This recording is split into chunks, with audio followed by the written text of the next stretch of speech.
দীর্ঘদিনের দাবি কি এবার পূরণ হতে চলেছে? আহমেদপুর কাটোয়া রুটে এবার কি মিলবে আরও বেশি ট্রেন? এই সকল প্রশ্নের উত্তরে বলা যায়, রেলমন্ত্রীর একটি চিঠির পরিপ্রেক্ষিতে নতুন করে আশার আলোর সঞ্চার হতে শুরু করেছে এলাকার বাসিন্দাদের মধ্যে। Ahmedpur Katwa railway passenger association দীর্ঘদিন ধরে 51 সতীপীঠের অন্যতম সতীপীঠ ফুল্লরা মন্দির এবং এলাকার বাসিন্দাদের সুবিধার কথা মাথায় রেখে আহমেদপুর কাটোয়া রুটে আরও বেশি ট্রেনের দাবি তুলে আসছে। তাদের সেই সকল দাবি দেওয়ার পরিপ্রেক্ষিতে ইতিমধ্যে কয়েকটি ট্রেন চালু হয়েছে।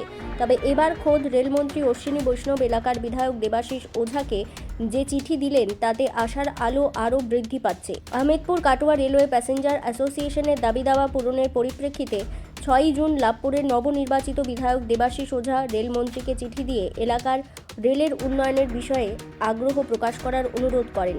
সেই চিঠির উত্তরে এবার এসে পৌঁছেছে দেবাশিস ওঝার কাছে, যেখানে বলা হয়েছে, আপনার 6ই জুনের চিঠির পরিপ্রেক্ষিতে আপনার উত্থাপিত বিষয়গুলি পরীক্ষা ও প্রয়োজনীয় ব্যবস্থা গ্রহণের জন্য প্রেরণ করা হয়েছে। খোদ রেলমন্ত্রী অশ্বিনী বৈষ্ণবের স্বাক্ষর করা সেই চিঠি তুলে ধরে দেবাশিস ওঝা জানিয়েছেন, এবার তাদের দাবি দাবা পূরণ হলে আর কষ্ট করে দূর দূরান্তের ট্রেন ধরতে যেতে হবে না এলাকার মানুষদের।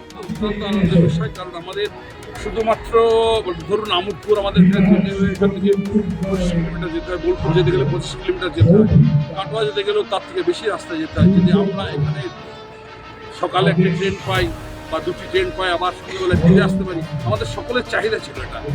মানুষ কি গভর্নমেন্টের কাজ, মানুষের কী চাহিদা সেটা লক্ষ্য করা, গভর্নমেন্ট সেটা লক্ষ্য করেছে। আমার মাধ্যমে আমি চিঠি পৌঁছেছি, সরকার মেনে নিয়েছে, এরকম মানুষের কথা হয়েছে। তো আগামী দিনে ট্রেন চলবে, আমি খুশি, সকলেই খুশি, কারণ আমরা সকালে যেতে পারবো, রাত্রিতে ফিরতে পারবো কলকাতা থেকে, আর অন্য কোথাও নামতে হবে না, এখানেই চাপবো, এখানেই নামবো। রেলমন্ত্রীর এমন আশ্বাসের পাশাপাশি আজ শনিবার নতুন করে আহমেদপুর কাটোয়া রেলওয়ে প্যাসেঞ্জার অ্যাসোসিয়েশনের সদস্যরা হাওড়ার ডিআরএম অফিসে সাক্ষাতের জন্য পৌঁছে যান। তারা আবার নতুন করে একটি আবেদনপত্র জমা দিয়েছেন, যেখানে সকাল ও সন্ধ্যে কলকাতা যাওয়া আসার ট্রেনের বিষয়টি তুলে ধরা হয়েছে।